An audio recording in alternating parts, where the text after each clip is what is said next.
Bueno, en la continuidad periodística de este Sin Mordaza, vamos a tratar de ahondarnos de lleno en lo que es la propuesta oficial, lo que es el mensaje del gobernador a la legislatura para la reforma constitucional.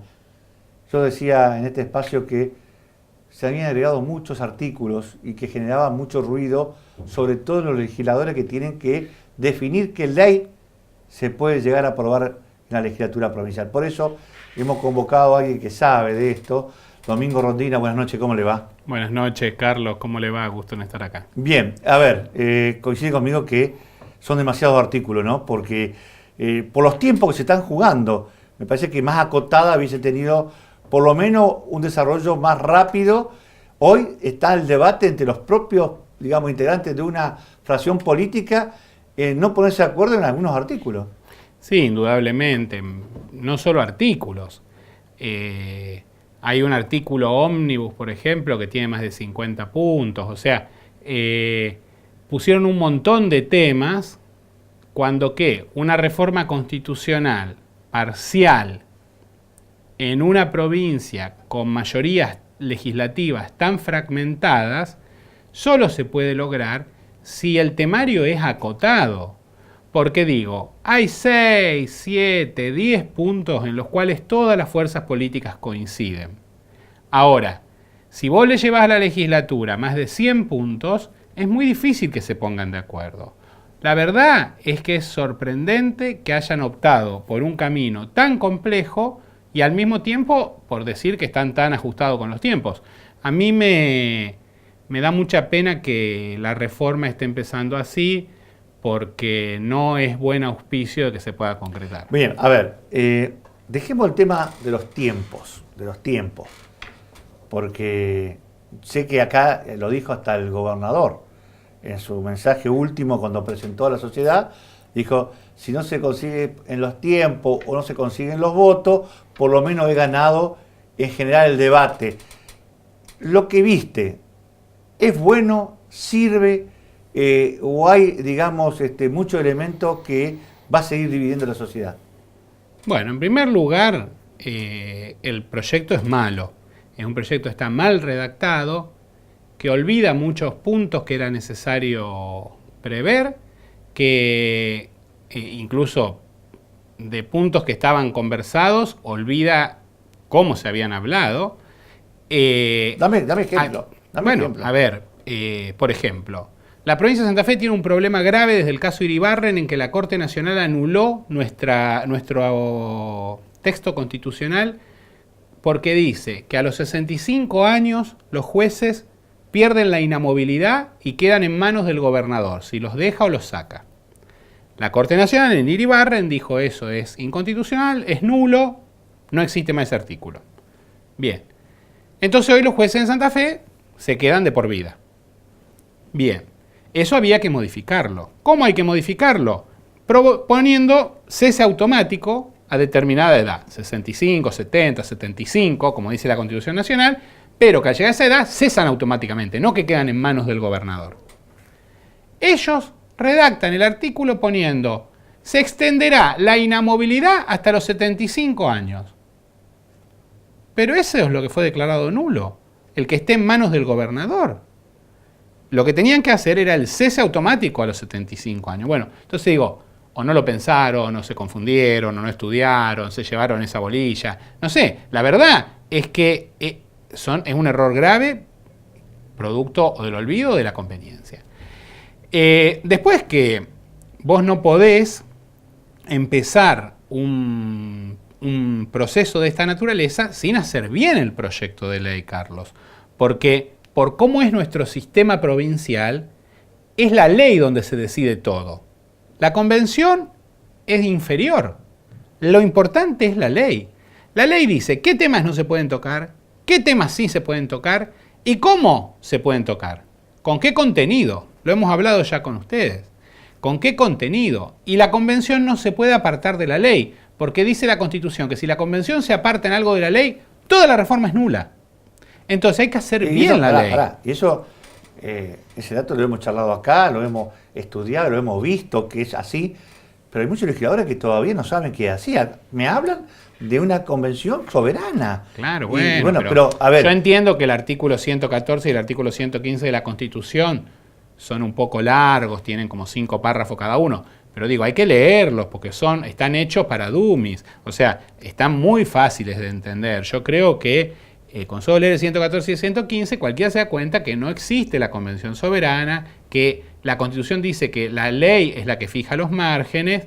Y si vos ponés, vamos a poner un ejemplo, el famoso artículo de la reelección, que es el núcleo de este proyecto, dice, habilitando una reelección inmediata de gobernador por un segundo periodo. Si dice eso, ¿la convención puede prever 2 reelecciones, 3 periodos? No, obviamente. No lo puede. Entonces, la reforma se juega en la ley. Digo, no es difícil de entender. Si dice, por un periodo, no van a poder habilitarlo por 2, porque se cae la reforma. Entonces, con las otras cosas pasa lo mismo. Si ellos ponen, como ponen en una parte, establecer la seguridad ciudadana y la seguridad privada, ¿qué quiere decir eso? Hay que tener mucho cuidado, porque entonces la convención que puede permitir que vos portés armas y que te defiendas a los tiros en tu casa. O sea, me parece que hay que tener cuidado con estas cosas. Hay muchos artículos que no son entendibles. Por ejemplo, en el tema de, ¿qué tiene que ver con nosotros, con los comunicadores? Que habla del derecho a la información pública, que tanto queremos, el ramo constitucional, bien aplaudido. Ahora, que los medios garanticen la pluralidad. Claro, es la eliminación de la línea editorial. El proyecto de reforma dice que los medios deben asegurar en su comunicación, en su difusión, tienen que asegurar la pluralidad de voces y que haya distintas opiniones, distintas ideologías en la presentación de los medios. O sea, si vos haces una revista religiosa, tenés que asegurar que los abortistas puedan opinar en tu revista. Si vos haces el órgano del Partido Comunista, tenés que asegurar que el vocero de Donald Trump pueda poner su opinión. Imposible. Eso es la negación de la línea editorial. Claro. La Convención Interamericana de Derechos Humanos prevé el derecho de réplica cuando hay una agresión sobre un individuo. Ahora, ya ha dicho la Comisión Interamericana que lo que no se puede es afectar la línea editorial. Si el editor no te agredió, vos no tenés derecho a obligarlo a que publique tu opinión sobre un tema, porque si no, se pierde el derecho de libertad de expresión mediante un mecanismo de censura inversa. Digo, el tema de la legislatura, que yo estuve señalando estos días como lo más grave, me parece, de todo lo que he visto en el proyecto. La Constitución actual dice que los contratos que firma el Ejecutivo, los contratos de largo aliento, digamos, lo que se llama de tracto sucesivo, los contratos deben ser enviados a la legislatura para su revisión. Algo perfectamente razonable, control del legislativo sobre los actos de importancia económica para la provincia, y algo que desde 1962 se ha hecho sin problemas. El proyecto propone eliminar el deber de enviar a la legislatura los contratos que firme el Ejecutivo. Vos explícame cuál es la razón de eso. La verdad es que eso nunca fue hablado en ninguna de las mesas de los técnicos ni de las organizaciones.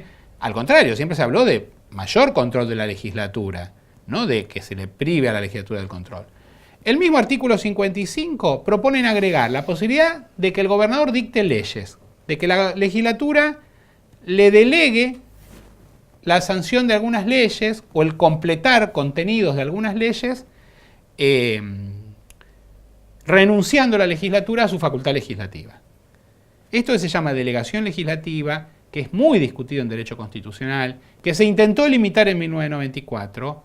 No podemos importarlo a Santa Fe, porque seguir concentrando poder en el Poder Ejecutivo es una mala decisión institucional. Entonces, ¿de dónde sale eso? Eso no estuvo nunca en ninguna conversación. Bueno, me parece que son temas que hay que discutir en la legislatura. Ahora, hay otras contradicciones, ¿no? Porque yo sé que cuando se aprobó esto genera mucha polémica, sobre todo en los fiscales, cuando esta ley de tratar de controlar a los fiscales. Y que yo sé que cuando se aprobó, que fue la primera vez que votan todo unánime, no hubo uno que votó en contra. Hasta el gobernador estaba de acuerdo. ¿por qué ahora le quieren dar rango constitucional a todo esto, digamos, lo que tiene que ver con la fiscalía o todo lo que es, digamos, el derecho, digamos, de la acusación, el ministerio de la acusación con rango constitucional? Bueno, a ver, me tomo un minuto. Yo siempre me manifesté a favor de esa ley que dictó la legislatura para que la legislatura sea la que controle a los fiscales, no solo a los jefes, sino a los inferiores. El proyecto lo único que dice es darle rango constitucional a los... sí, pero se habla de autonomía, al Ministerio de autocontrol. Público, pero sí, pero el proyecto, en otro aspecto, crea un jurado de enjuiciamiento y prevé que a través suyo va a estar el control a fiscales y a defensores. A mí me parece que si se crea un Consejo de la Magistratura con un jurado de enjuiciamiento, no es así lo que dice el proyecto crea dos órganos diferentes, pero si se crea un Consejo de la Magistratura y dentro de él un jurado de enjuiciamiento, me parece bien que ese jurado de enjuiciamiento independiente, conformado por los distintos sectores, sea el encargado de sancionar a jueces, fiscales, defensores, funcionarios del Poder Judicial en su sentido más amplio. Ahora, con respecto a lo que tiene que ver con estos rangos constitucionales, por ejemplo, del mutualismo, de las empresas de servicio de la provincia, ¿es necesario? A ver, hay cosas, yo siempre digo, los constitucionalistas somos como los arquitectos. Si vos le preguntás al arquitecto, che, ¿te parece que puedo hacer una reformita en casa? Te va a tirar un montón de ideas. Los constitucionalistas siempre se nos ocurre un montón de lujito que podemos agregar a las constituciones. Ahora, tenemos que distinguir lo que a nosotros nos parece simpático, interesante, sorprendente, de lo que realmente es necesario, urgente. Digo, agregar el mutualismo está bueno, porque la Constitución ya habla del cooperativismo, pero no es algo urgente, o sea, no es algo, no estamos teniendo algún problema porque no esté escrito el mutualismo en la Constitución. De hecho, el mutualismo es respetado, igual que el cooperativismo. No es que el cooperativismo tiene beneficio que el mutualismo no tiene. Está bueno, lo agrega, es una cuestión reivindicativa, simbólica. El tema de las empresas de servicios públicos está mal planteado en el proyecto también. Yo estoy de acuerdo en que los estados pueden tener empresas estatales. Banco estatal, aguas, luz, gas, estoy de acuerdo. Lo que no estoy de acuerdo es en que constitucionalmente se establezca que deban ser monopólicas, por ejemplo. ¿Me entendés? O sea, a mí me parece que el monopolio está prohibido por la Constitución Nacional expresamente y que ni siquiera el Estado puede hacerlo. Entonces, a mí me parece que hay que ser muy cuidadoso con agregar cosas para quedar bien con algún sector y después condicionamos a las generaciones futuras en temas delicados. Uh-huh. A ver, hay muchos temas, ¿no? Por ejemplo, también aprovechar esta oportunidad para que se defina una estrategia, cómo se va a elegir los candidatos, que se ve una ley electoral donde ya se agrega la figura del balotaje y que para poder cambiarla necesita digamos, dentro de la legislatura, mayoría especial, que significa los 2/3, también condicionar lo que decidís hoy como ley electoral, que ha cambiado muchísimamente en Santa Fe, desde la ley del lema, de la boleta única y un montón, las PASO y todo. Yo en el trabajo que estoy concluyendo digo algo de eso. O sea, yo estoy a favor de las mayorías especiales, no de 2/3, sí de mayoría absoluta sobre la totalidad de los miembros. Estoy a favor de la mayoría especial para las leyes electorales.